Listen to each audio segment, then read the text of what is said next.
జై శ్రీరామ్ అందరికీ. ఈరోజు మరొక వాస్తు పద్యంతో ప్రారంభం చేద్దాం. చేతిలో నా గీతలను మార్చంగలేమురా, చేతితో ఇంటిని వాస్తు మార్చుకుంటే నీ చేతిలో ఉన్నది బంగారు భవిష్యత్తు. వాస్తువమ్ము కాదు, వాస్తు రెడ్డి మాట వాస్తవము.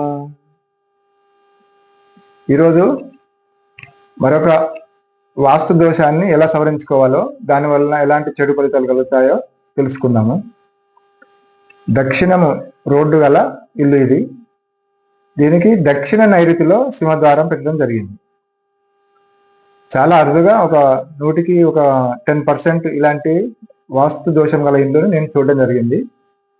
ఈ దోషం వల్ల దుష్ఫలితాలు మనం తొలగించుకోవడం కోసం వివరించడం జరుగుతుంది.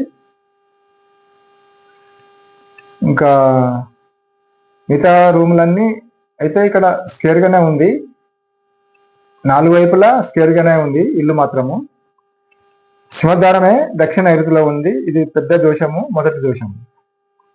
దీని వలన ఈ ఇంటి యొక్క స్త్రీలకు చెడు ప్రభావము కలుగుతుంది. దీనివలన ఇంటి ఇల్లాలికి అనారోగ్యము కలుగుతుంది. ఇంకా ఆమె యొక్క ప్రవర్తనలో కూడా మార్పు వస్తుంది. మూడవది, తరచుగా భార్యాభర్తల మధ్య గొడవలు ఈ వాస్తుదోషం కారణమవుతుంది. ఇంకా ఆమె గర్భస్థ పిండం మీద కూడా ఈ యొక్క దక్షిణ నైరుతి ప్రభావం పడుతుంది. ఇంకొక విషయం ఏంటంటే, స్త్రీ సంతానం కలగడానికి ఎక్కువగా అవకాశం ఉంది. సో ఇన్ని 4 రకాలైన ముఖ్యమైన దోషాలు ఈ యొక్క ఇంటి పైన చెడు ప్రభావాన్ని చూపిస్తాయి.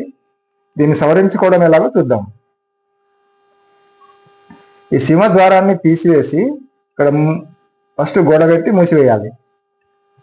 రెండోది, ఇక్కడ దక్షిణ ఆగ్నేయంలో సింహద్వారం తెరవాలి.